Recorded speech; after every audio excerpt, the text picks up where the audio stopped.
Hi, hello, your girl Brittany here, and I wanted to do a project share of some things that I had created using BeeBeeCraft products. If you missed out on my unboxing video, I will have that linked for you so you guys can go ahead and check that out. So these are the things that I use. I will have these linked down below, and also I have a coupon code for you as well so you can save on your next $40 or more purchase. So that will be in the description box as well. Make sure you check out their website. They have a lot of great different things. As you can see, it's not just about jewelry or anything like that. They do have dyes. They have, you know, tools and ribbon and stuff like that as well too. So make sure you check them out. And so for my first project, which is like my main project that I'm going to express in this video, I went ahead and used this little book die. Now remember, if you did see my unboxing video, I said I thought it was a little bit bigger, so I couldn't what I originally had planned for it, I didn't think I could do. I did make it work, so it's I'm very happy with it. So I went ahead and I used the book die. I also went ahead and used these clear glitter alpha beads, and then I used these teardrop hoops, like you know how we're using the like the trend is using the little circular hoops and doing beads and charms on there.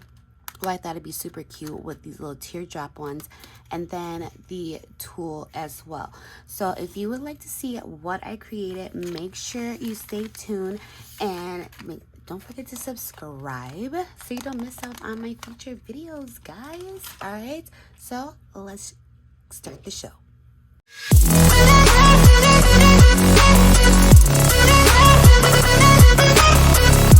So for my first project, so this is what the book die comes out to be.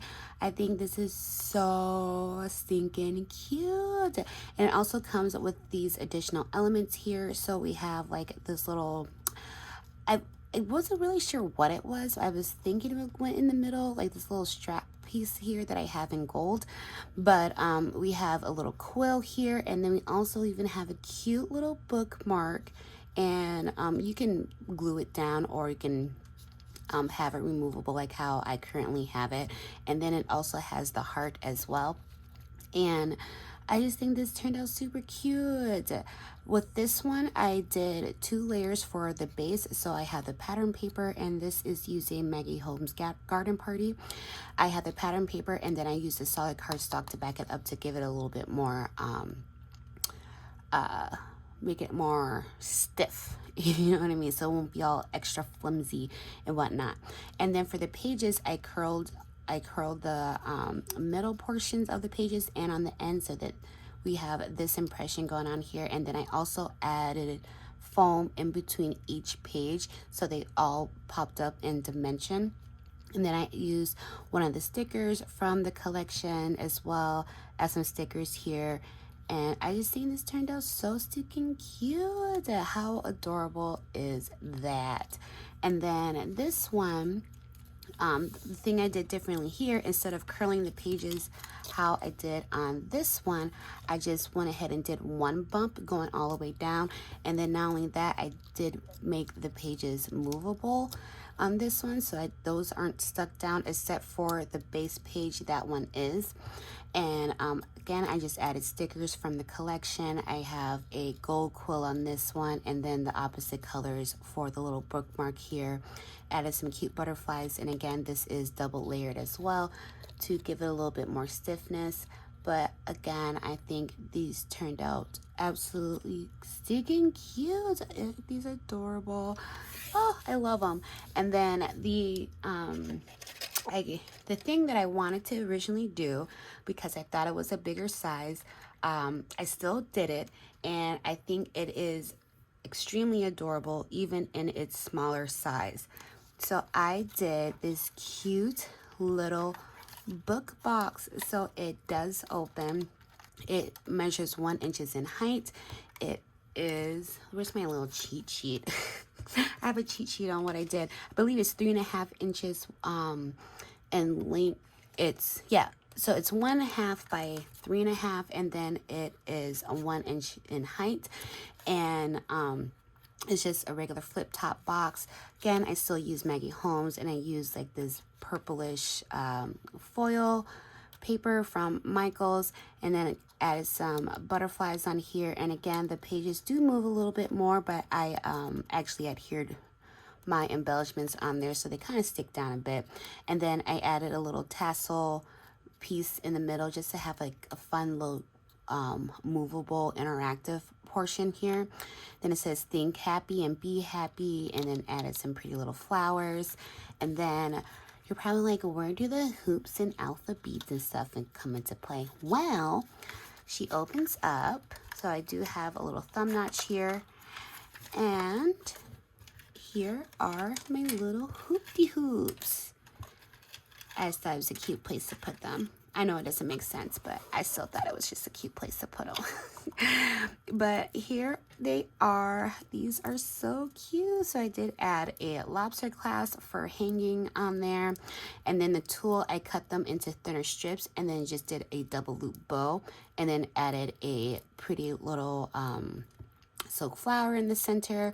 Then I added some flower beads onto the hoop. And with this one, I had spelled out spring. And then this one here, we have it in pink, and I spelled it out happy. And then I have two here that I spelled out in bloom. I just think these were absolutely adorable. And I really like the look of it because like comparatively to the round shapes, I think that this just, you can kind of do a lot more with these when you're adding them on to your different embellishments or anything like that. So I do really enjoy the teardrop, you know, type look of those. So I just think those are so super cute. And so I actually am going to show you how I have put together this cute little book box. So let me clear this out of the way and we'll get to that. Right, so here I already have the base of my books already cut out. So I have one for the bottom and one for the top. And for the box, I did just do the one layer. I didn't double it or anything like that because it actually turned out really well, adding some weight to it when attaching the box. So I already have those pieces. I already have my pages cut out, and then I have my portion for the box. Now this measures 5.5 by 6, and I'm using like the champagne color foil. Now you guys seen me make these boxes plenty of times, but for those who haven't, so we have these 3 squares here. What I'm going to do is I'm going to cut up on the score line to release the flaps on all 3 of those squares on both ends.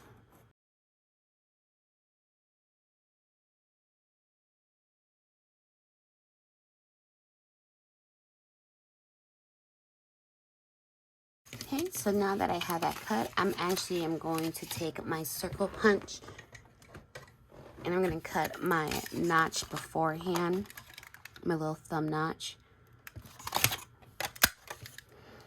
Get that out the way. So now what we're going to do is we are going to take our flaps here and we're going to create the bottom portion of the box. So these will go inward like this, and then the flaps will go over them as so.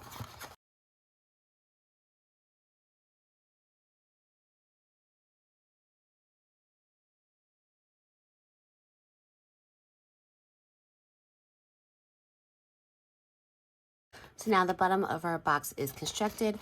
Now I'm going to go ahead and do the remaining flaps inside of this one.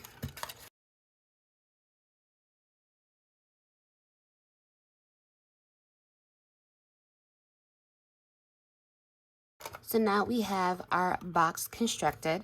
I'm going to take our book bases and making sure it's going in the proper direction. Before I do anything, I'm going to take my liquid glue and I'm going to start with attaching the bottom first.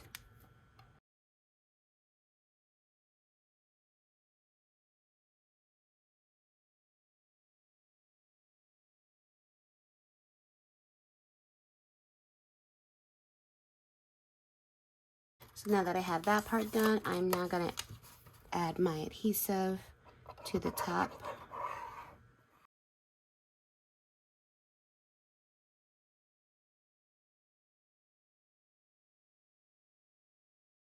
Alright, so now the box is constructed, and I'm just going to go ahead and have my pieces. So this is my base, then the second, third, and then fourth. And I'm going to do it the same way I did this box here. And what I did was I folded it in half with the patterns facing each other. And then just kind of holding it. I do have the Special Sizzix curling bone folder, but I don't know where I put it. So I just want to get that nice curl, and then I'm just going to go ahead and do that to the rest of them and get that out the way.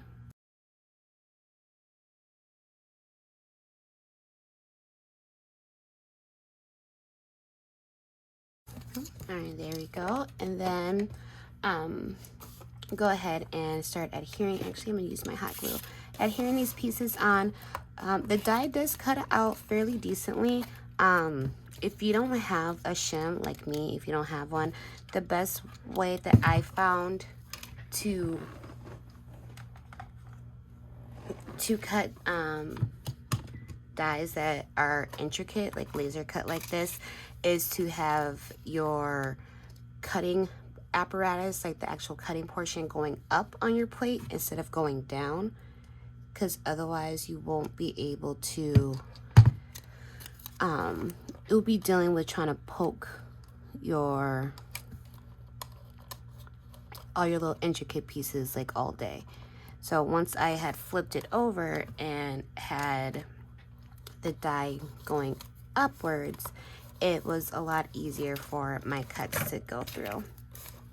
So just saying, I don't have all the special tools, but I will always find a trick or so that way I don't have to. And these boxes will be great for, you know, if you have any readers in your family, and then or if you make those really pretty ribbon bookmarks or anything like that. It's a great way to add a gift to it, make a box for a gift of that, or chocolates or candies of some sort.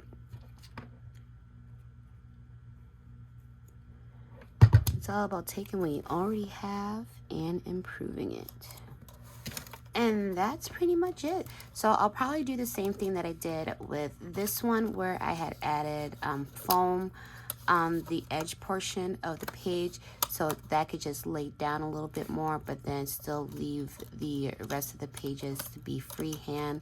And I'll decorate it later on. Don't know what I want to quite do yet, but I think that this is so stinking cute, and I really like how this gold one turned out. Not gonna lie, that gold one is giving me all sorts of good fun vibes. So yeah, I just think these turned out super cute. So if you guys agree, I do hope you give this video a big thumbs up, and make sure you are subscribed to my channel, and then also make sure you check out BeeBeeCraft and their shop. They have a lot of great things, and don't forget, I do have that coupon code down below in the description box for you as well, for you to utilize for your next purchase. So thank you so much for joining me today. I will be back with another video, possibly doing another tutorial of some sort using these products. I do still have one that I hadn't shown you guys yet, and so thanks so much, and I will see you in the next video. Bye.